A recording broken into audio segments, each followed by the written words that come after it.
कुमार, देखिए, बीजेपी और कांग्रेस की अपनी पॉलिटिक्स है, वो करेंगे और इस समय जो हाल है दिल्ली का सबको सामने आना चाहिए। लेकिन मैं शोएब इकबाल पे बात करना चाहता हूं। शोएब इकबाल ने अपनी ही पार्टी की सरकार पर जिस तरह से सवाल उठा दिया है, क्या अरविंद केजरीवाल के ऊपर ये इस वक्त का सबसे बड़ा सवाल है?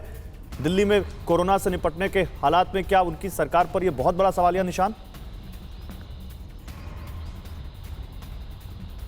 देखिए गौरव, ये बात सही है। जिस तरीके से शोएब इकबाल ने कहा है वो अपने आप में बहुत ही वाजिब सवाल है।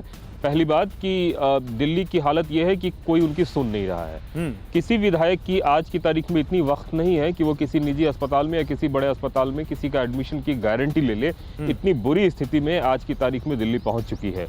जहां तक बुनियादी सुविधाओं की बात है वो पूरी तरह से चरमरा चुकी है। लेकिन इन सब के बीच बड़ा सवाल उठता है कि आखिर उपाय क्या है। तो उनको अगर ऐसा लगता है कि राष्ट्रपति शासन ये उपाय है तो वो उनकी अपनी एक निजी व्यथा हो सकती है। हालांकि मैं इसमें एक और बात ऐड करना चाहता हूँ। शोएब इकबाल अकेले विधायक नहीं है जिन्होंने अपनी ही सरकार के खिलाफ जो है झंडा बुलंद किया हो।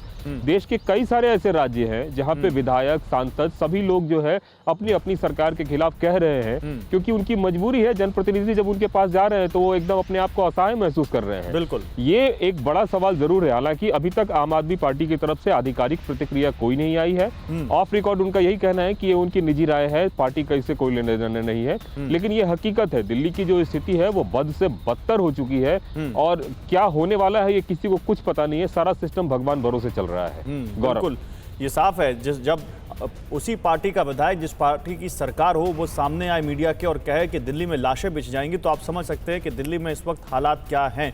लेकिन कुमार, एक बात ये बताइए, हमने पिछले कुछ दिनों जो देखा था, दिल्ली हाईकोर्ट में दिल्ली सरकार को फटकार लगाई गई। दिल्ली सरकार ने कई अपनी दलीलें दी, ऑक्सीजन को लेकर काफी हाहाकार मचा हुआ था। अभी ग्राउंड पर क्या हालत है?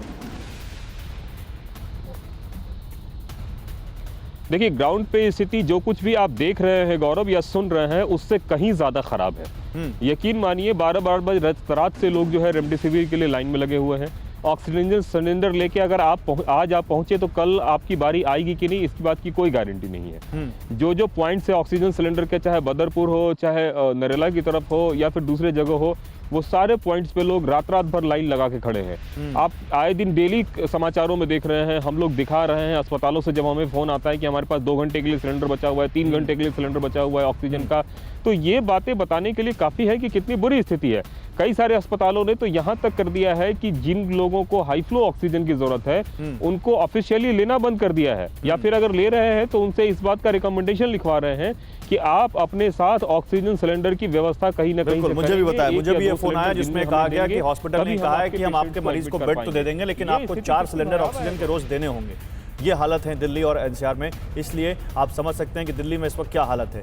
फिक्र आपकी, सोमवार से शुक्रवार रात 9 बजे सिर्फ TV9 भारतवर्ष पर।